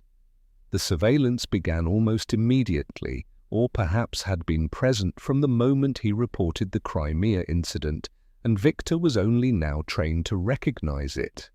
Neighbors who had previously offered casual greetings now averted their eyes when passing in the hallway. Mrs. Kozlova from apartment 34, who had borrowed sugar from Galina for years, suddenly claimed she had enough when Galina knocked on her door. Cars appeared on their street with conspicuous regularity, Volgas and Ladas that would park for hours, occupants sitting motionless, watching their building entrance. Victor counted 3 different vehicles over the first week, rotating shifts, suggesting organized surveillance rather than coincidental parking. On July 24th, investigators arrived at the apartment to question the children separately. Anna was taken to the kitchen, Pavel to the bedroom, physical separation ensuring their accounts couldn't be coordinated. Victor was required to wait in the hallway outside his own home, listening to his daughter's voice rising in anger through the door. When they finished, Anna emerged with red eyes and rigid posture. She wouldn't speak to Victor for the rest of the day. Pavel came out pale and shaking, immediately wrapping himself around Galina and refusing to let go. The boy had nightmares that night. Victor heard him crying at 2:00 a.m., heard Galina's soothing murmurs attempting to calm terrors that adult reassurance couldn't reach. Galina herself was interviewed 3 times over the following 2 weeks. Each session lasted 3 to 4 hours. Investigators wanted to know what Victor discussed at home. Did he mention classified projects, describe facility layouts, complain about security protocols? When had she first suspected something wrong in Crimea? Why hadn't she reported concerns immediately? Had Victor seemed nervous before the vacation, as if anticipating an intelligence contact? After the second interview, Galina sat at their kitchen table in silence for an hour. Victor brought her tea that went cold untouched. "They're setting us up," she said finally, "just like in Crimea, except this time it's our own people." Victor had no response that would provide comfort because she was potentially correct. The investigation's logic had its own momentum. Once suspicion was raised, every action could be interpreted as confirmation. Cooperation looked like calculated performance. Denial appeared evasive. There was no position that didn't generate additional questions. Their marriage developed new strains. Galina watched Victor with expressions that mixed support with doubt.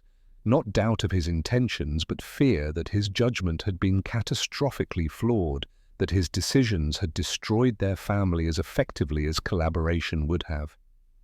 She never voiced this directly, but Victor saw it in her silences, in the way she held the children closer, in her careful monitoring of his moods, as if assessing whether he might break under pressure. Former colleagues stopped calling. Dmitry Petrov's arrest had sent clear message. Association with Victor was professionally toxic, potentially criminal. The phone would ring occasionally. Victor would answer to silence, breathing on the other end, then disconnection. The calls came at irregular intervals, unpredictable timing that suggested monitoring rather than attempted communication. Victor understood his conversations were being recorded. He began speaking carefully even at home, avoiding any statement that could be misinterpreted or taken from context. This created peculiar domestic dynamic where he would pause mid-sentence, calculating whether his words about grocery shopping or Anna's schooling could somehow be twisted into suspicious meanings. On August the 3rd, he was summoned to Lubyanka, the KGB headquarters on Lubyanka Square, building whose name alone carried weight of terror accumulated across decades. He arrived at 9:00 a.m., was escorted through security protocols that stripped him of watch, wallet, belt, and dignity, then placed in an interrogation room painted institutional green with a table bolted to the floor. The session lasted 6 hours. 2 interrogators worked in rotation, one maintaining steady pressure while the other took notes, occasionally interjecting questions designed to catch inconsistencies between Victor's current account and previous statements. The accusation emerged gradually, built through careful questioning rather than direct statement. Perhaps Victor had actually shared classified information with Volkov and Kushner, using his false information story as cover. Perhaps the entire narrative of resistance and escape was performance designed to explain away a recruitment that had already succeeded. Why would foreign intelligence invest these resources unless they had reason to believe you were receptive? The lead interrogator asked. His name was Captain Sokolov, no relation, but the shared surname felt like deliberate psychological pressure. They don't waste elaborate operations on random targets. Someone indicated you were vulnerable, or you had already made contact. Victor recited his defense. He had reported immediately upon return. He had resisted recruitment. He had maintained security protocols throughout. He had documented everything and provided full cooperation. Sophisticated agents report recruitment attempts to establish credibility, Sokolov countered. Standard tradecraft creates impression of loyalty while actual collaboration continues through different channels. The logic was airtight and suffocating. Any evidence of innocence could be reinterpreted as evidence of sophisticated guilt. Victor's immediate reporting proved nothing except that he understood how to construct convincing cover. His detailed documentation might be precisely accurate because he had nothing to hide, or might be carefully constructed fiction designed to mask actual information transfer. "Did you photograph documents while in Crimea?" Sokolov asked. "No." "Did you meet with anyone besides Volkov and Kushner?" "No." "Did you accept money or promises of future payment?" "No." The questions continued in variations, circling back to previous topics, testing whether fatigue or confusion would generate contradictions. Victor answered mechanically, his mind cataloguing the catch-22 he inhabited. In intelligence work, suspicion once raised became self-fulfilling. The investigation itself created the evidence it sought, stress responses interpreted as guilt, careful answers read as rehearsed deception, cooperation seen as attempt to appear cooperative. On August the 10th, investigators reported results from their inquiries into Volkov and Kushner. Both names were identified as likely aliases. The addresses they had provided, one in Moscow, one in Leningrad, led to residential buildings where no one matching their descriptions had ever lived. Physical descriptions were circulated to intelligence services, but no matches found in existing files of known foreign operatives. This absence of confirmation was somehow more damning than identification would have been. It suggested operational sophistication, false identities maintained through professional tradecraft, possible connections to Western intelligence agencies whose methods included elaborate background construction for their officers. Resort staff at the Crimean facility were interrogated extensively. They claimed ignorance of any intelligence operation, insisting they had followed standard hospitality protocols. The dacha assignments had come through normal administrative channels. Volkov's reservation had been processed like any other state planning committee booking. No one recalled anything unusual about Victor's family's stay beyond their abrupt departure. Either the staff had been unwitting participants, or they were trained to maintain cover under interrogation, or the operation had been compartmented such that most personnel had no awareness of intelligence activities occurring within their facility. The paper trail for Victor's vacation authorization was examined with forensic attention. Documentation originated from the personnel office, bore appropriate signatures and stamps, followed correct formatting, but handwriting analysis suggested the signature attributed to personnel. Director Kozlov might be sophisticated forgery. Kozlov himself was under arrest, claiming he had never authorized Victor's vacation, never made those phone calls, never seen the documents until investigators showed them to him. Who had generated the authorization remained unclear. Someone with access to ministry letterhead, official stamps, personnel files, someone who understood bureaucratic procedures well enough to create documentation that would pass initial scrutiny. Internal facilitation was confirmed, but the facilitator's identity remained elusive. By August 15th, the formal investigation reached its conclusion. Victor was summoned to Major Grishin's office at 3:00 p.m. and presented with written findings. The verdict was carefully worded. No evidence of willing collaboration with foreign intelligence services has been established. Subject's account of recruitment attempt and subsequent resistance is deemed credible. However, security violations regarding document handling and susceptibility to operational targeting indicate subject is unsuitable for continued access to classified materials or sensitive ministry positions. Victor read the document twice. He was cleared of treason but convicted of inadequacy. He would not face criminal charges, would not be sent to labor camps, would not be executed, but his career was finished. His security clearance would never be restored, his professional reputation destroyed beyond repair. "You understand the decision?" Grishin asked. "Yes," Victor replied. "You'll be reassigned to administrative work, not requiring clearance, reduced pay grade, reduced responsibilities. The arrangement is non-negotiable." Victor signed acknowledgement of the findings. He left the ministry building at 4:30 p.m., walking through Moscow streets toward home, carrying the weight of a verdict that had saved his life while destroying everything he had built across 18 years of service. He had done exactly what was expected, reported the recruitment attempt, cooperated fully, maintained his loyalty to the state. And for that, he had been rewarded with exile from his own profession, permanent suspicion, and the knowledge that he would spend the rest of his career in bureaucratic purgatory as punishment for being targeted by forces he had neither invited nor could have prevented. The sun was setting when he reached his apartment building. He climbed the stairs slowly, preparing to tell Galina what she already suspected. They had survived, but at a cost that might ultimately prove indistinguishable from destruction.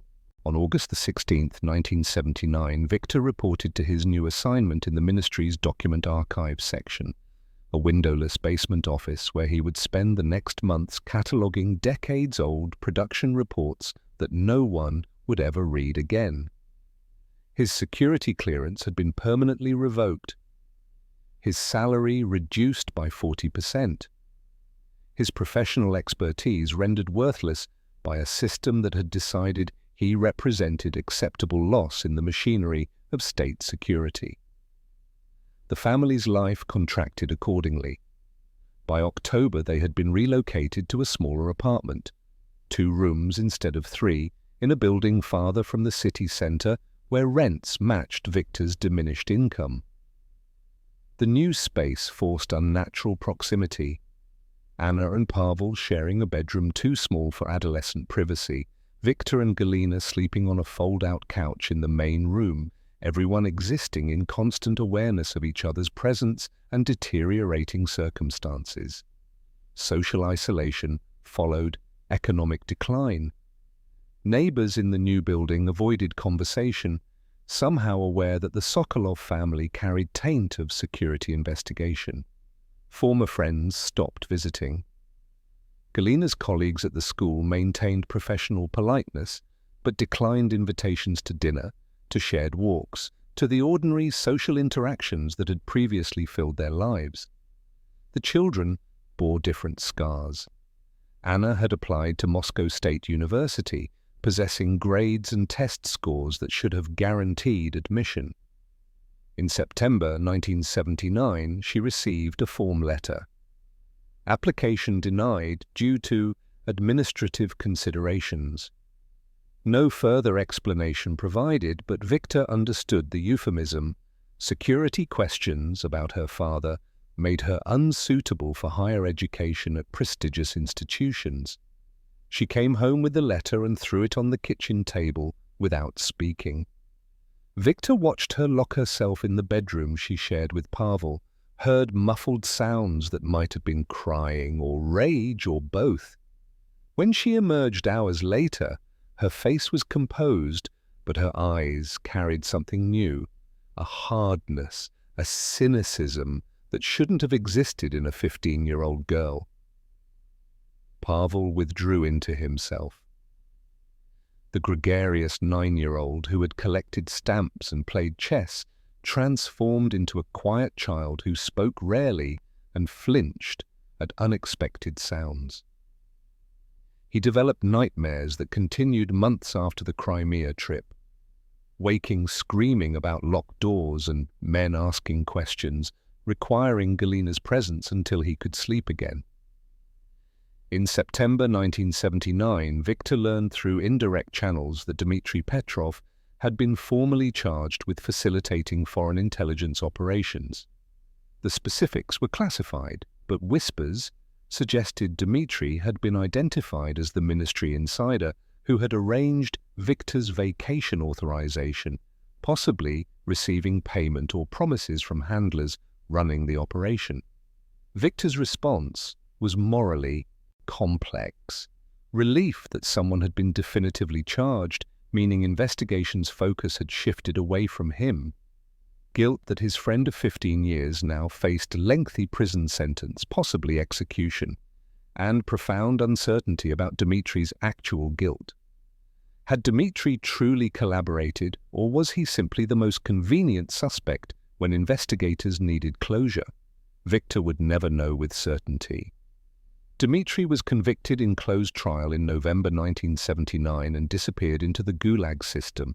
No opportunity for final conversation, no chance to hear his friend's account, no resolution beyond the state's determination that someone must be punished, and Dmitry was acceptable sacrifice. In December 1979, a former colleague, a man named Sorokin, who had left the ministry before Viktor's troubles began, arranged to meet Viktor at a public park. They walked among bare trees while Sorokin spoke quietly about information he'd gathered through remaining connections. "You weren't the only target," Sorokin said. "There are whispers about multiple operations over the past several years. Engineers with chemical weapons access, all approached through similar methods: vacation arrangements, false identities, recruitment attempts. Some reported it, some didn't. The ones who didn't either accepted recruitment or disappeared under internal investigation." Viktor absorbed this information in silence. A pattern was emerging: systematic operation targeting Soviet technical personnel, sophisticated enough to suggest professional intelligence service, broad enough to indicate significant resources and long-term planning. "Who was running it?" Viktor asked. "GRU testing loyalty or Western intelligence recruiting assets?" Sorokin shrugged. "No one knows definitively. Maybe both. Maybe our security services identified vulnerabilities by watching how foreign services operated, then exploited those same vulnerabilities themselves. The question might be meaningless." That assessment haunted Viktor through winter months. Perhaps the distinction between Soviet and Western intelligence operations had become functionally irrelevant. Both systems employed similar methods, both destroyed lives with equal efficiency, both operated on logic, where individual human cost was acceptable in service of larger strategic calculations. March 1980 brought warmer weather and the disintegration of Viktor's marriage. Galina had endured 6 months of reduced circumstances, social isolation, and constant low-grade surveillance. On March 15th, she told Viktor she was filing for divorce. They were folding laundry when she made the announcement, domestic task that had become burden rather than routine. Viktor's hands stilled on a sheet. "I can't live like this," Galina said quietly. "Under suspicion, always wondering if we're being watched, if our phone is monitored, if neighbors are reporting our conversations. The children are suffering, I'm suffering, and I don't see it.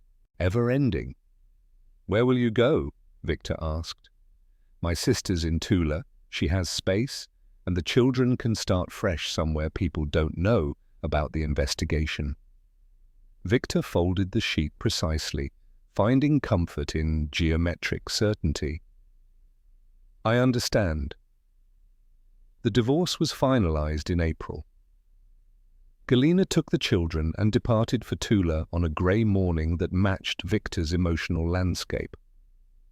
Anna barely spoke to him during the farewell. Pavel clung briefly, then released him with a child's instinctive understanding that adults' promises of future visits often dissolved into absence. Before leaving, Anna asked Victor one question. "Why did you accept the invitation?" Victor considered his daughter. 15 years old, university admission denied, life trajectory altered by his decision made 1 year earlier. He could have offered complex explanations about state pressure, career obligations, inability to predict outcomes. Instead, he spoke simple truth. "Because I believed something good was being offered." Anna looked at him for a long moment, then nodded slowly. She didn't say she forgave him, but perhaps she understood that sometimes destruction came from hope rather than malice, from trust rather than betrayal. After they left, Victor moved to a communal apartment, single room in a building where 8 families shared kitchen and bathroom facilities. His few possessions fit easily: clothes, books, the briefcase he'd carried to Crimea that now contained only mundane paperwork from his archive position. On June the 8th, 1980, exactly 1 year after Kozlov's phone call, Victor sat on his narrow bed examining that briefcase. Faint marks remained from the dasher floor, scratches that had accumulated during the 2 weeks that destroyed his life. He traced them with one finger, considering the question that had occupied his thoughts for 12 months. Could a 41-year-old engineer be held accountable for not recognizing a trap designed by professionals? The question of responsibility in cases like this is complicated. Victor had made decisions that seemed reasonable at the time, accepting recognition for 18 years of service, following instructions about work documents, trusting that state-authorized vacation would be safe, each choice individually justifiable, collectively catastrophic. But perhaps individual accountability was itself misleading framework. Totalitarian systems transformed ordinary decisions into treacherous calculations. Trust became liability, compliance generated suspicion, reporting appropriate behavior led to punishment. The machinery was designed to destroy people regardless of their choices. The only variable was which choices triggered which mechanisms of destruction. Victor set aside the briefcase and looked out his window at Moscow streets where spring rain was beginning to fall. Somewhere, Galina and the children were building new lives without him. Somewhere, Dmitri was serving his sentence for crimes he might or might not have committed. Somewhere, other engineers were perhaps receiving phone calls about vacation opportunities, beginning journeys toward their own unraveling. The system ground on, indifferent to individual suffering, methodically processing lives through machinery that required victims to function. Victor had been processed, damaged but not destroyed, permanently marked by an experience that had revealed fundamental truth. In societies built on suspicion, innocence provided no protection, and guilt required no evidence beyond the state's determination that someone must be guilty. He was 42 years old. He would live another 31 years under this system before its eventual collapse, always under periodic surveillance, always carrying the taint of security questions never fully resolved, always wondering whether the phone call that changed everything had been test, trap, or some hybrid operation where the distinction had never mattered. Viktor Sokolov remained under periodic surveillance until 1991, when the collapse of the Soviet Union rendered his case file obsolete. Dmitry Petrov served 8 years in labor camps before being released following political reforms. He never resumed contact with Viktor. The resort in Crimea was closed in 1983 under circumstances not publicly explained, reopened in 1986 under different administration with no acknowledged connection to intelligence operations. Declassified KGB files released in 1995 confirmed at least 11 similar operations between 1977 and 1981, systematically targeting Soviet technical personnel with access to weapons research. The operation's ultimate purpose, loyalty testing or foreign recruitment, remained ambiguous in the documentation, suggesting the agencies themselves might not have consistently distinguished between the two objectives.